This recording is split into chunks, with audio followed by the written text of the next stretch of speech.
It's time to return to Rome to be entertained once more. Ridley Scott returns to direct the sequel to one of his most successful films ever. The first one earned a slew of awards, including Best Picture of the Year, but now it is Gladiator II.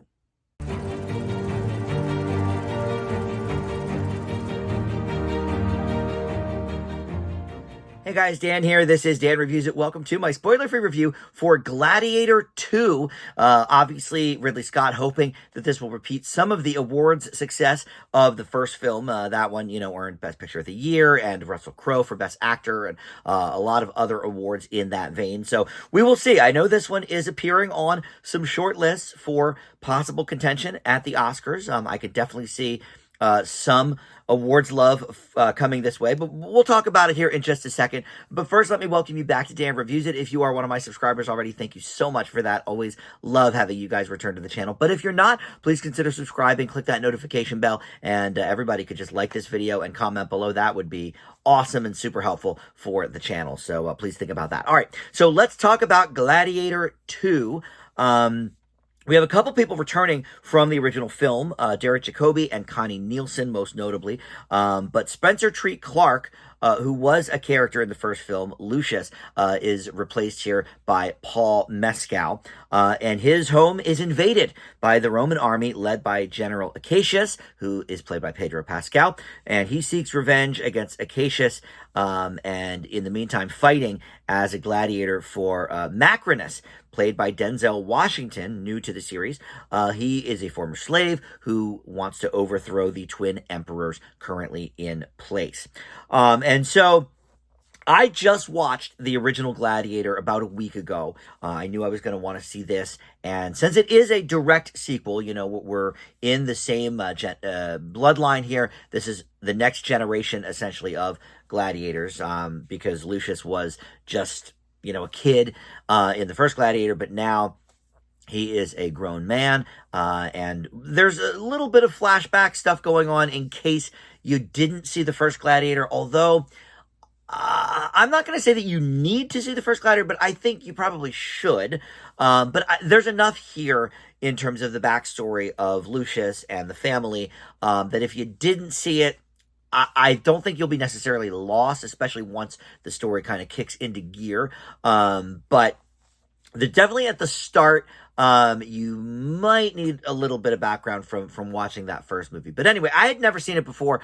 I wasn't really watching like every movie that came out until I started working at a video store and then at a movie theater. So that was like the mid 2000s. So a movie like this, a lot of violence, an era that I don't really care that much about. This just was never going to be, something that I ran out to the theater to see in its initial run. But I'm glad that I got to see the new version. It's streaming on a couple of different platforms, but years ago, a friend of mine had loaned me the DVD, so I actually had the DVD to watch.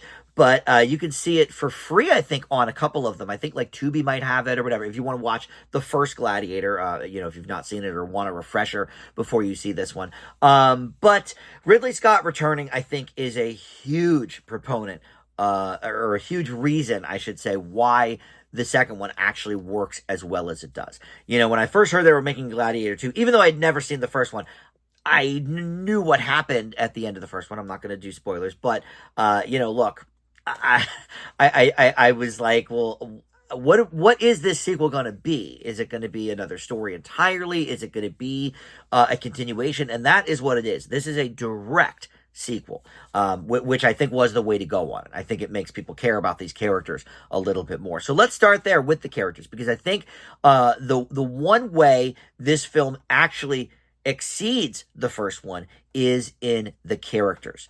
The character development here is very good. It was a big weakness, I thought, of that first movie. And I liked the first movie a lot. If I graded it, it would be an A-. Like this one, it's too long. A lot of Ridley Scott movies are too long. I think he's one of these directors, that could really use a good editor. And in this particular one, Gladiator 2, I could say exactly the like 12 or 15 minutes in the middle that we just absolutely didn't need.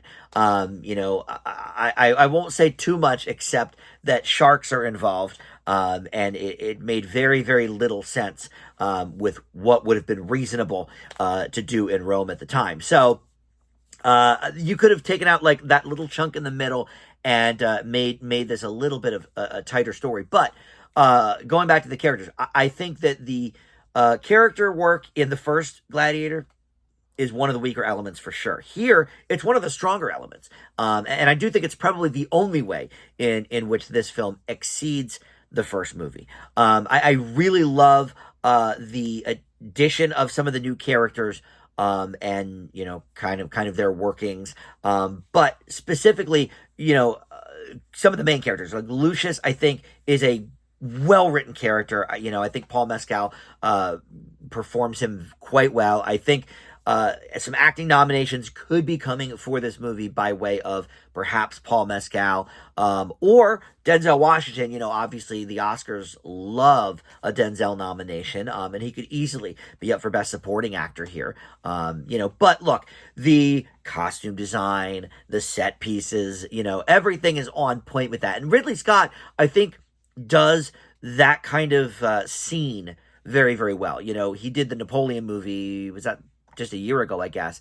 So it's funny he went from Napoleon to this, both movies with a lot of battle scenes and whatever. But those battle scenes in Napoleon were by far the best thing in the movie. And Ridley Scott knows how to set up those shots, set up those battles, and make it very, very exciting for not only those watching in the Coliseum, but those watching in the theater. And he does that here again.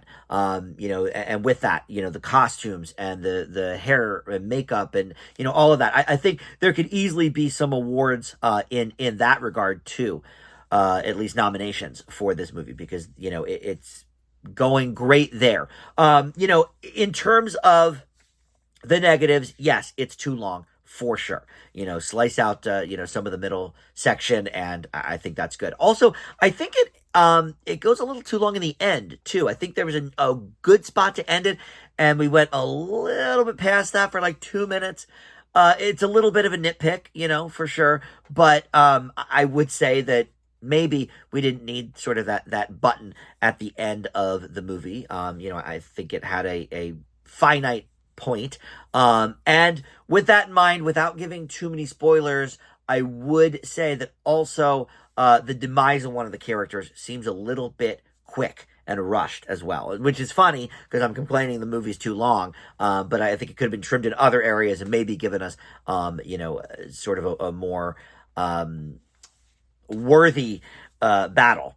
But again, I don't want to do spoilers, so we won't go sort of into that territory. But look, Denzel Washington, consistently one of our best actors, right? I'm not sure there's a scene in this movie where he doesn't look like he's chewing on something. He's always moving his lips like he's chewing. And then in some scenes he actually is. He'll pop a grape or something.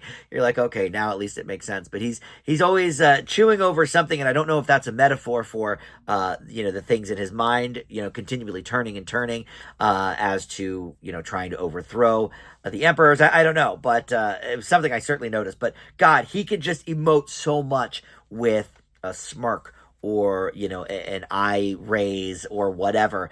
He's such a fantastic actor. If he gets nominated for supporting actor for this movie, I would certainly be here for it. But so overall, this is definitely not quite as good as the first movie, but boy, I think a lot of people will be surprised at how well done this movie is for a sequel, 25 years after the fact almost. And look, Ridley Scott is one of the few directors still working that probably remembers when things like Ben-Hur and Lawrence of Arabia and all these big sweeping epics were new in theaters and the delight that brought to audiences. And so I think that is what helps these big broad battle scenes and helps his direction for them, making us feel like we really are a part of this community, that are in the Coliseum watching.